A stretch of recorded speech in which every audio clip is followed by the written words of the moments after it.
Hi there, welcome to Subpar Stitches. My name is Hillary and this is my Flosstube channel. So the last time I filmed was, I think on like 9/11. So it's been a minute and I have quite a bit to show you. I am sorry for like the ring light glare, but I just got glasses on like Tuesday or Monday and I'm trying to get used to them. So I don't want to like take them on and off a bunch. Apparently I have an astigmatism, whatever that means. I don't care. I don't want to know. But if anybody knows how to film without getting this ring light glare, that would be really appreciated if you would leave that in the comments. Also, there's no lights in this apartment, so I'm sorry that it looks spooky and dark in the background. So with all that out of the way, let's just hop right in. I like to start with my finishes. And I actually have a couple finishes for you today. The first one is one that I've been working on for several weeks, and it was a Sal. It's the X-Files Sal by Stitch Sprout. As soon as I saw that she was doing that, I immediately resubscribed to her Patreon. I had unsubscribed not because I don't like her patterns. I love her patterns. It's just that I can only subscribe to so many Patreons at once because even though it's like $5 here, $6 there, once you're subscribed to like 9 Patreons, you're looking at like almost $50 a month, and I can't stitch it all. So I try to like cycle through the Patreons that I'm subscribed to. And, you know, so I hopped back onto hers and was like, give me the X-Files Sal. And I loved every second of this. It had quite a lot of colors, but not like you didn't have to use them in excess. And the final part, actually, I don't know if you guys saw even the third part. Maybe you did. The third part was, or I guess it was technically the fourth, because the first part was the border, and then part 2 was Trust No One, Deny Everything, which was kind of like a shout out to the smoking man. And then part 3 was Do You Think I'm Spooky? And you got the NICAP hat and the actual like physical X-Files. Part 4 is The Truth Is Out There, and then you have the book from Jose Chung's From Outer Space, and the Spooky X-Files X, which I feel like she did such a good job of like capturing like the aura kind of vibe of the X. And then the most recent part was Hey Scully, It's Me, and you got that ancient cell phone, and then the computer, which somebody's always writing a very poetic report at the end of an episode on, and I thought these two were fun because it's just like very... When you watch the X-Files, you can tell just how dated it is just from like the size of their cell phone and stuff. But I stitched mine on 32 count Paranormal Even Weave by Bestitch Me. I picked it solely for the name, but the color ended up working out really well. I really, really like it. Like the recommended color was, I think like a kind of more cream, lighter, almost like manila folder type of fabric, but I had enough of this left, and I was so happy that I did. I don't know what I'm going to do with this. Probably just put in a little frame or something like that. I don't know, but I wish there was more. I wish there was more. I have had a couple X-Files patterns in my Etsy favorites that I might end up picking up soon because I don't know. We're on season 4 of our rewatch right now because I'm always watching the X-Files, and I'm really in the mood to stitch some more X-Files. And I was just so happy with my fabric choice and how it turned out. Usually I really second guess myself when it comes to fabric, especially like the funkier fabrics, because I'm like, is this going to look good? I don't have the best eye for color. So I was concerned, but I'm really happy with that. And then my second finish was actually a SAF or a start and finish. And this was my weekly start from last weekend, but I also have one of my new starts on this fabric, so I'm going to have to show you this in like a really convoluted way, I think. But this is the Spooky Halloween needle? No, it's just Halloween Needlebook by Romy Creates, and I stitched this on a 32 count vintage country mocha. And so here is the front of the needlebook. And it says, Stitched with Love and Halloween Needles and Pins. And I used the Romy Creates threads for it. The only Romy's Creates thread I didn't use was whatever for the black, because I think I bought this and kitted it up at StitchCon outside of the fabric. And they didn't have the black thread, and so I just was like, I'll just use 310 from DMC. And this is weirdly the very first piece of vintage country mocha I've ever used. I've never bought or owned vintage country mocha outside of this, but it was a nice one to stitch on, and I haven't ironed it yet. So, and then you can kind of see it's outlined. This will be the inside of the needle book, and then I'll sew the two pieces together and then put a piece of felt in there, and then it's got like a little spider up in this corner, a little spider down in this corner, and then here is going to be like a scissor fob. I'm not sure. So the pattern didn't really have, maybe it does, and I just didn't see it, but I feel like it didn't have any guidance on like the fabric count suggestion or even what fabric to use. So I feel like this fob, like these are my fingers, like look at how big that fob's going to be for your scissors. I don't know. I feel like maybe I should have gone with 36 count, but I like the little skeleton. He's got his little backstitched fingers, and then the little cat. I really like the orange background. So, and it seems like, again, there wasn't a lot of guidance, but how to stitch this together, it seems like you stitch it together just kind of like you would a biscornu, where you sew the backstitched lines together. So that should be easy, but then you make like a little cord basically to affix to the book somehow. I gotta figure that out. And that way you can tie it together. I don't know. We'll see. And that was everything I finished since the last time you guys saw me. Not too much, but I feel like in October I'm gonna have a lot of finishes. We'll talk about that more at the end. But then I had some new starts. So I have had 4 new starts, not counting the Halloween needle book, which I finished already. So the first new start I had was Mushroom Hunting by Owl Forest. I'm stitching this on 40 count Nothing Rhymes with Orange by The Sewing Shop. And I'm using the Owl Forest threads. And I don't know, I'm really into a mushroom pattern recently. I didn't get super far. So this is what it looks like. I just did the first little house there, but it's a really, really cute pattern. Lots of like little mushroom motifs. This is one that I'd had on my list for a while. And I definitely have more than enough fabric to do something else with. I feel like there's not a lot of like good orangey fabrics. So when I saw this at Stitch North, I believe, I ended up picking up the piece because I was just like, I need more fun orange and yellow fabrics. And you'll see couple more of those in my haul, but not like a super big start, but it was nice to get that first motif finished. The next start I had was a Witchy Tea Time, and this was Gail Busey. Busey. I don't know. Don't know how to say her name. Sorry, Gail. I'm gonna say this in every time I bring this pattern out, but this one I'm stitching on a 32 count Nightshade by Bestitch Me. I'm just using the DMC, but let me tell you, this is from Just Cross Stitch Halloween 2023. Buddy, that floss list is insane for something that's 69 by 99. But it's got a lot of like cute, tiny little motifs, so I can deal with it. Here is where I got to. I got most of the witch in the center. I did do the full border. I got most of the owl, but I didn't put his eyes in for some reason.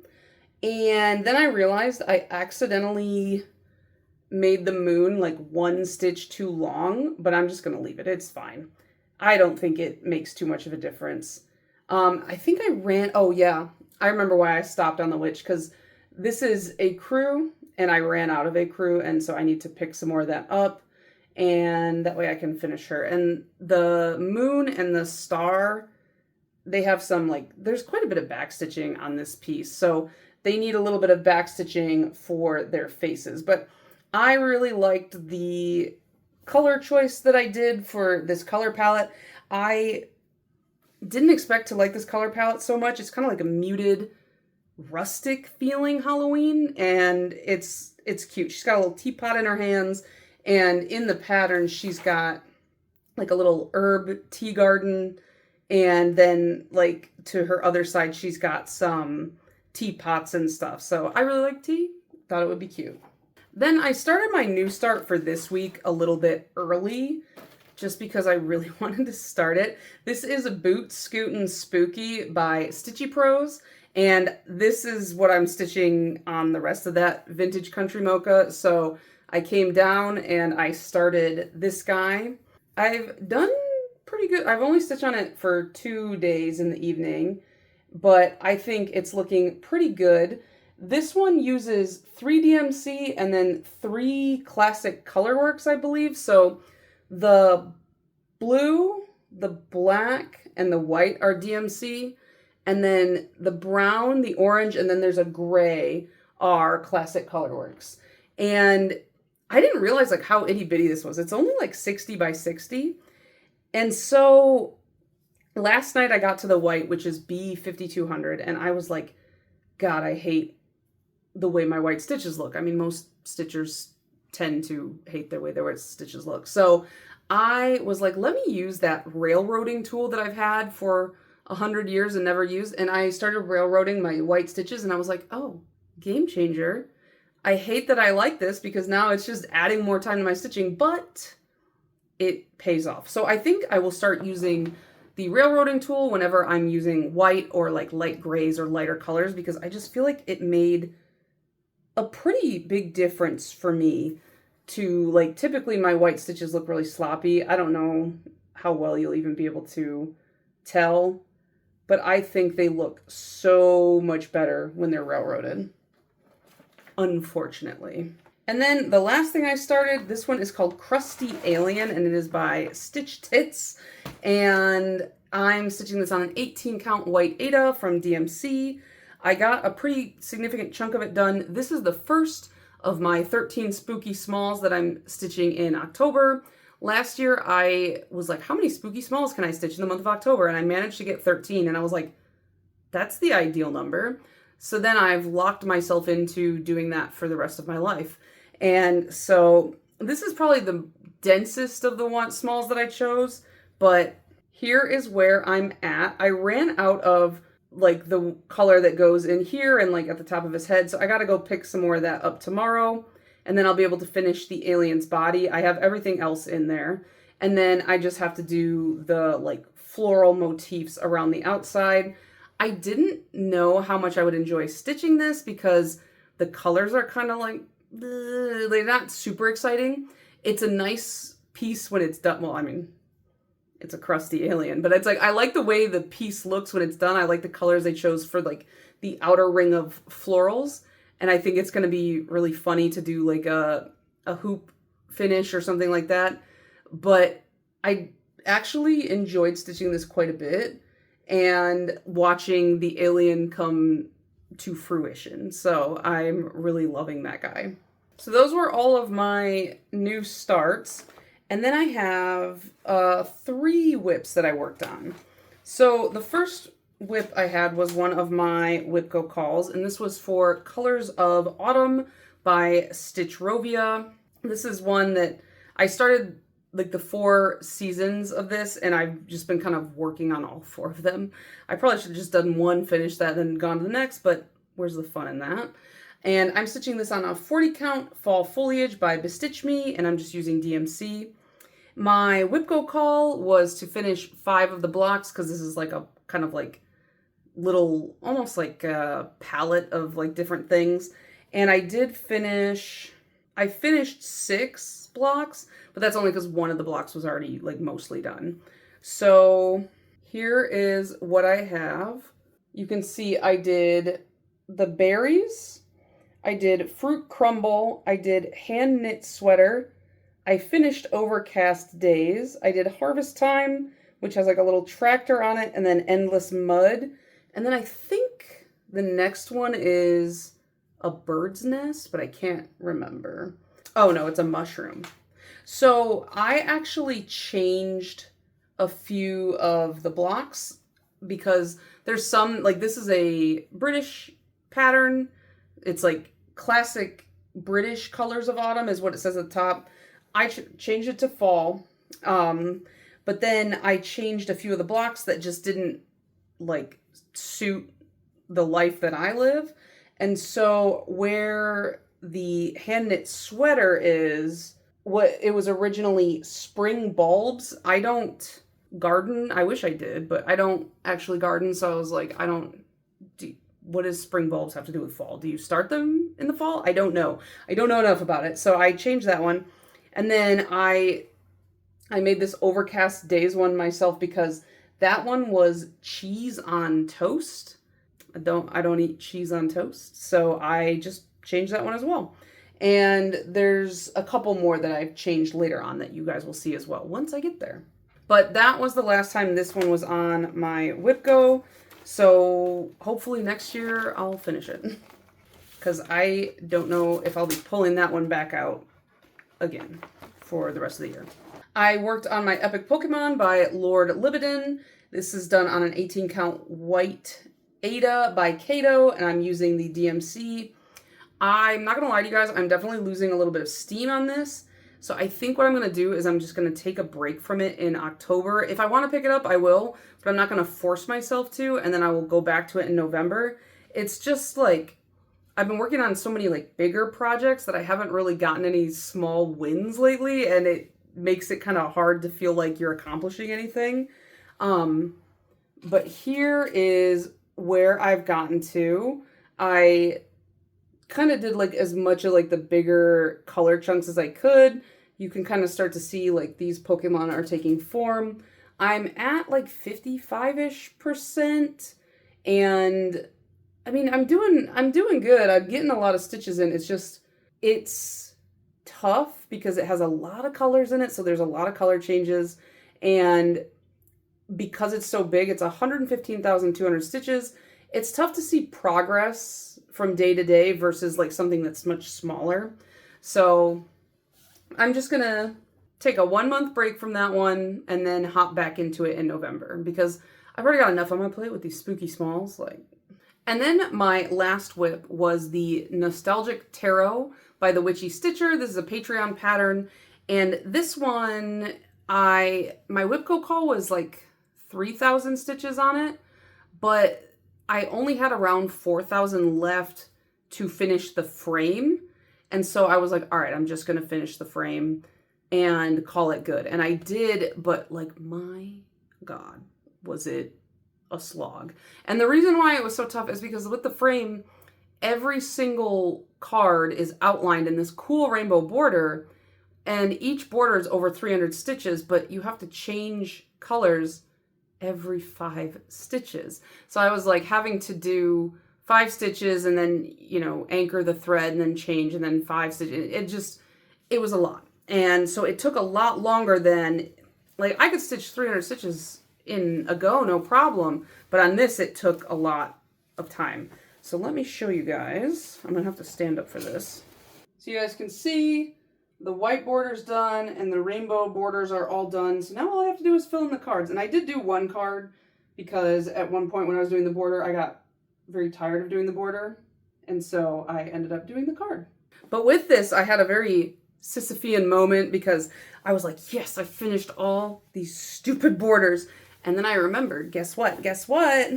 Every single one of these cards has a double border inside that rainbow border of white and black. So you can see it on this finished card. It's got a million more borders to do, but I'm going to do each one of those as I do the card. So I think I was like, should I hop around and do whatever card I want? But no, I think I'm going to go in order and just torture myself a little bit more. But this thing is huge. When I finish it, I will be paying someone. I gotta figure out who, gotta figure out how, but I think I'm gonna have somebody just turn it into like a wall hanging tapestry because I think that would be really cool. Find some fun fabric to back it in. That's kind of the vibe I want to go for. I don't want to frame this or anything. I think it would look cooler as a tapestry. I think it would suit the vibe of it more. I don't know when this will be pulled out again. But I'm really looking forward to actually working on some of the cards and not the border. So hopefully soon. I'm excited to get some more progress on it.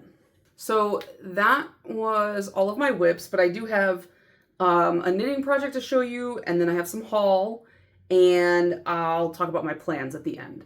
So the knitting project that I have, I was called, or I saw on Reddit, somebody was like calling for a test knit for these socks. And I was like, I have to knit those socks. It's by a designer called Pearl.Pebble. And I've never ever done a test knit or a test stitch or anything like that. So I was like, probably won't get picked, but I'll throw my name in the ring. And I ended up getting picked. And so I knit this sock, and it uses color work, which I've never really done before, outside of like the one practice run. But these are butter socks, and you can see like you've got like that butter. I've got a tail sticking out of there. I got to cut, but super cute, super fun. I think I did decently on my floats, but I don't know. Like I said, it's the first time I've ever really done anything with that. I've only gotten the first one done. This yarn that I bought, let me find it. Oh, I did like barely cast on the second sock. So, but this yarn that I bought, it's like Cascades Yarn Heritage. And here's the label. It's like 75% merino, 25% nylon. And the colors, it doesn't have the color name, it only has the color numbers, but I know one of the colors, the yellow color, was straight up just called like butter or something like that. So I was like, that's perfect. It is so soft, so pliable. It was so nice to work with. And I love it. And it made me feel very confident in my ability to do color work. So I will, even though I was like, no more socks, Hillary, I think that's probably what I'm going to do. I'm going to be a sock lady. But that was exciting that I got to do that. It was fun. I don't know if I'll do it again because I don't love deadlines so much when it comes to crafting, although it did get me to turn out the sock in like a few days. So I don't know, maybe it's not so bad. Then I have a small amount of haul, which I haven't even opened. I was like, not gonna lie, I was a little frustrated, but like, it's fine. It's not even a big deal. But I ordered 3 fabrics from Bestitch Me right after StitchCon, and their turnaround time is like, what is it, between 3 or 4 and then 12 weeks. So I was like, okay, like, hope for the best, expect the worst. So I was like, okay, 12 weeks, 3 months, I can wait 3 months. And then it had hit like over the 12 weeks, and I was just like, where's my fabric? So I emailed her, and she was like, oh, I'm dyeing that tomorrow and I'll have it out. So then I finally got it, but I've been so excited for these fabrics. I have no idea what I'm going to stitch on them, but let me show you. So this one is a linen. It's in 36 count. I don't know why I bought 36 count. I should have bought 32. Because her dyeing is a little bit, like, her fabrics are a little bit tighter. But this one is called Phoenix. And I just bought fat quarters of each. Oh my god, that's so fun. A lot of orange and yellow in this one. I was like, I want some bright, fun fabrics. And then I got Sunflower. And this one is also a 36 count linen. And I picked the linen for these two specifically because I liked the punchier look to them. This is like yellows and kind of like browns. I really wanted the like saturation of the color to really come through with these. So that's why I picked linen for those two. But then I also bought a fat quarter of cold foam, and this one I bought in the even weave because I wanted the more subtle dyeing that the even weave kind of takes. And so this one is just a like much more muted look than the linen would have been, which is what I wanted from this kind of color. I didn't want anything too crazy because if I ever want something like fun but not too like not something that's going to like really take away from the imagery, I thought this was perfect. And I picked this fabric because Erin had given me like a little piece of, she had some Aida of this colorway, and I loved it and was like, okay, I need some more of that. So I ended up getting this. And that was all the haul I had, I think, probably. And then I have some plans. So my first plan is WIPGO got called. So the first WIPGO call I have is 5 blocks on Colors of Winter now. So I already have 5 blocks done, but I don't have the back stitching done on them, and I don't have the words at the top, so I'll probably do that too, and then I'll add the next 5 blocks underneath. For this one, because the fabric's a little bit darker, I'm not sure if I should use $37.99 for the back stitching. I think it should be fine. But I'll put it in, and if I don't like it, then I will take it back out, and then I'll find something else that works. But I think it'll be fine. I'm doing Bestitch Me 40 count even weaves for all 4 of these so that I can make an interchangeable stand. And then my other WIPGO call was to FFO a minimum of 3 items. So I ended up pulling out a bunch of stuff that I want to FFO just for my office, because I'm now 5 days a week in the office. And then just some like Christmas ornaments and stuff that I want to get ready for Christmas. So I'll probably FFO more than 3 things, but I want to do more than just, you know, framed finishes. So I'll probably FFO that needle book, because that's a little bit different.